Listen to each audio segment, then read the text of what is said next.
अगर 2070 तक जिंदा रहे तो देख पाओगे ये सब। दोस्तों, अक्सर लोग कहते हैं कल किसने देखा है।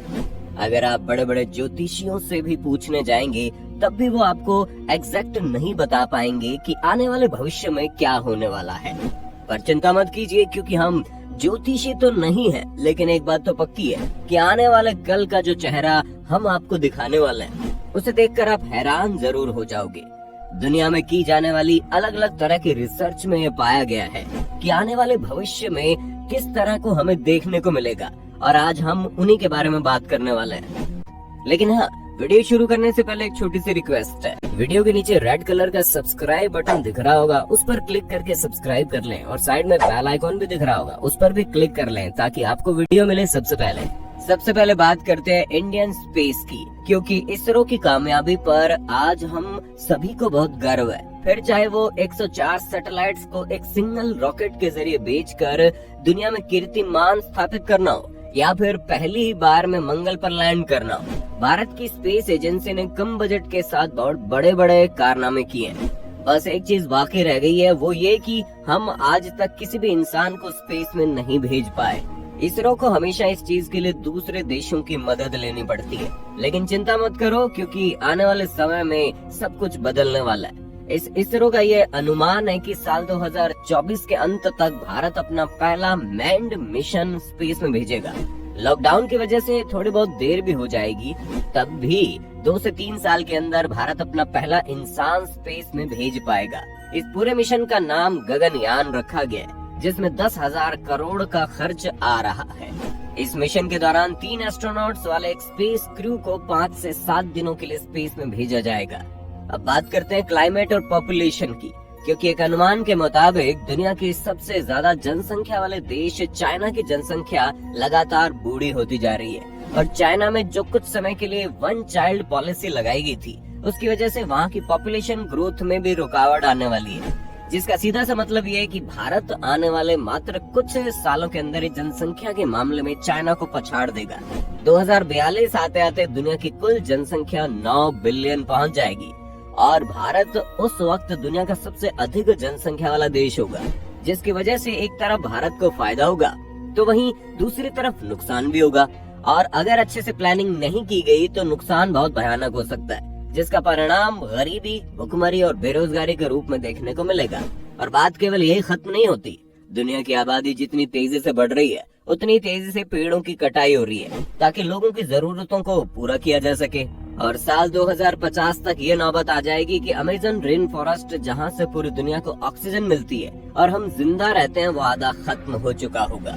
ऑक्सीजन की कमी तो होगी ही, ऊपर से पीने के पानी में भारी गिरावट देखने को मिलेगी, और ज्यादा से ज्यादा लोग शहरों में रहने लगेंगे।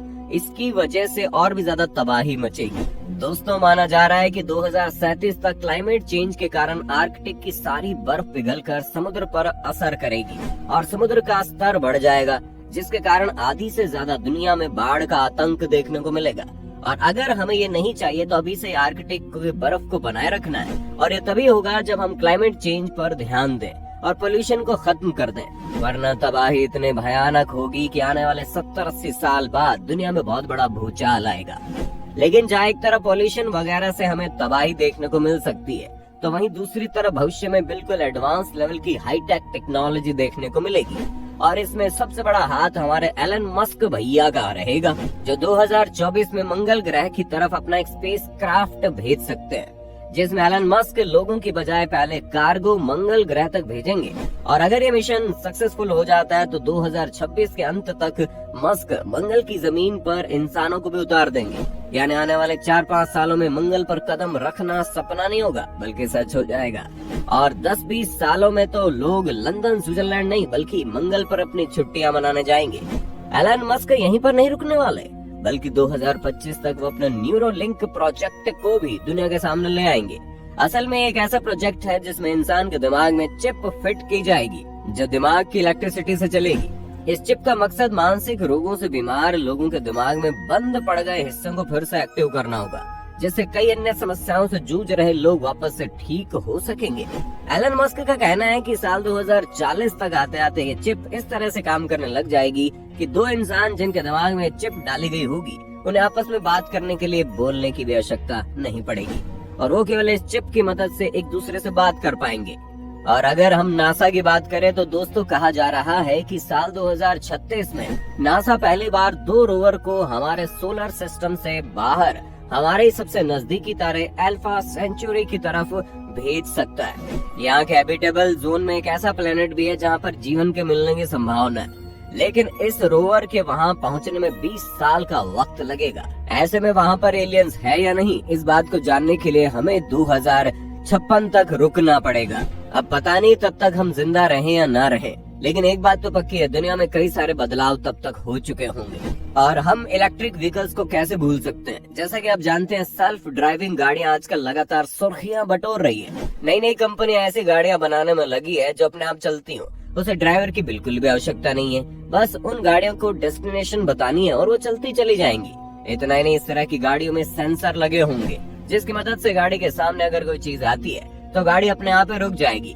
ये गाड़ियां पूरी तरह से इलेक्ट्रिक पर चलेंगी और इस तरह आने वाले समय में सड़कों पर आपको सिर्फ और सिर्फ इलेक्ट्रिक गाड़ियां ही देखने को मिलेंगी, क्योंकि प्राकृतिक संसाधन वैसे भी खत्म होते जा रहे हैं। पेट्रोल डीजल का कोई भरोसा नहीं कब खत्म हो जाए, इसलिए आने वाले मात्र 10 सालों में पेट्रोल या डीजल में चलने वाली कोई भी गाड़ी आपको नहीं मिलेगी। हर जगह सिर्फ और सिर्फ इलेक्ट्रिक व्हीकल्स ही रहेंगे। उम्मीद है आपको भविष्य के इस नजारे से काफी कुछ जानने का मौका मिला होगा। अब आपका वीडियो के बारे में क्या कहना है कमेंट में बताइए।